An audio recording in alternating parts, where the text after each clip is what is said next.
Hey, what's up guys? Jonathan here with Florida Turf Pros. Hey, in this video I want to talk to you about getting rid of the dead weight in your business, okay? Whenever I got started last year and went full-time, I got towards the end of the year and there was just some things in the business, particularly accounts that were either not as profitable as they should have been. They were on an area of town that I didn't want to be in. The clients, we didn't have a good relationship. The client might have been a slow payer or a no payer.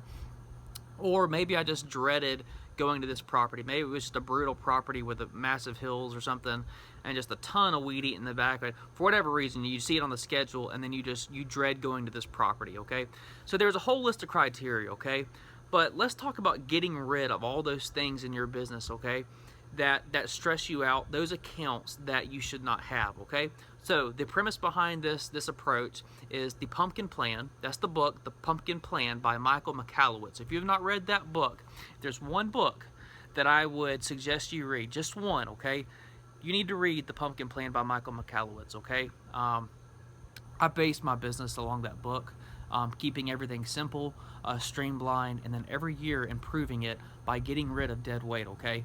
So, dead weight, again, what is dead weight? For me, here are my items that put clients onto the cut list for the end of the year or gets me looking at them really hard. The first is profitability, okay? If I realize throughout the course of the year that this job, I'm tracking my time and it is not as profitable on a per man hour rate as it should be, then that automatically gets moved over to the evaluation list. So again, this is the bottom 10% of your clients. You know, you take, no matter what, you're getting rid of the bottom 10%, okay? If you have 100 clients, you're getting rid of 10 of them, okay? It doesn't matter if they're 10 great clients. If they're the bottom 10, you're getting rid of 10 clients to make room for 10 more better clients next year. That's the whole approach to this, okay? So stick with me.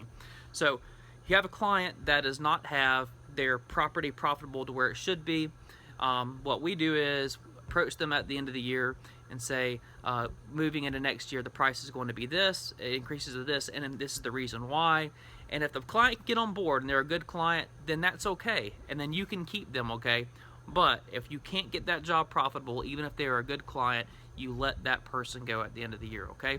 The second thing that puts people onto the let go list, the bottom 10%, is if they are a slow payer or no payer, okay? Most of the clients, I would say about 75 to 80% of our clients now are credit card on file clients, okay? I still have about 25% of our book of business that was grandfathered in from whenever I first started last year. But pretty much all those clients that I grandfathered in, they are great payers, they pay on time, so I haven't really had that problem. But last year, whenever I first started, I had to drop a large number of clients because I was constantly on the phone trying to get paid, okay? Guys, we work too hard to be nagging people to get paid, okay? So if people are not paying on time, if you're constantly having to follow up, if you're still sending invoices at the end of the month, which let me just inject real quick that I am a huge advocate of the credit cards on file, but if you're still sending invoices at the end of the month, then you have to be paid on time, okay? And if the clients are not sending you that money on time, they go to that cut list and there's no evaluation that's needed after that. They're dropped, period, okay? That client, if they are a slow payer, friend, relative, friend of a friend, it doesn't matter, okay? They are dropped to make room for new and better clients, okay? If you go, the third thing that makes it on our list is, let's say you see something on your schedule and your day's like, oh my God, I do not want to go to this property today. This thing is always overgrown. They won't go to a weekly schedule. They got some crazy Bahia grass in their yard. It's always knee high.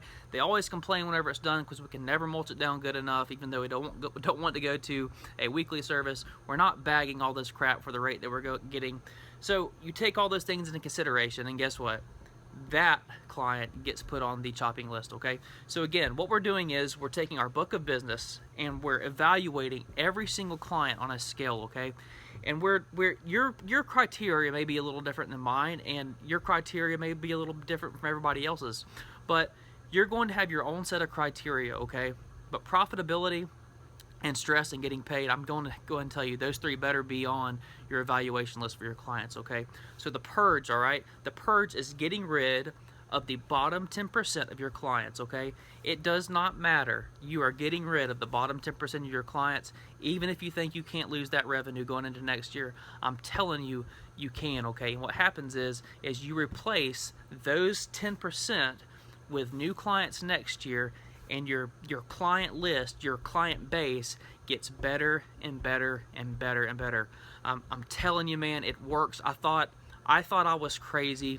My wife thought I was crazy whenever I started letting people go at the end of last year. But I saw it. It just immediately clicked. It was intuitive for me, and I knew it was going to work, and it did. It worked like a charm. So we're kind of about the halfway point in the season right now.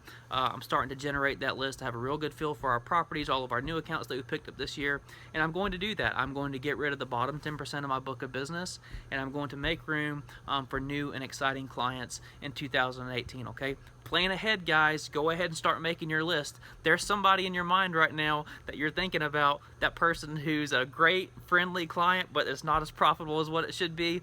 They should be on the list, guys. Let me know what's going on to your purge list. Let me know what type of clients are going on to your purge list. Good luck, guys.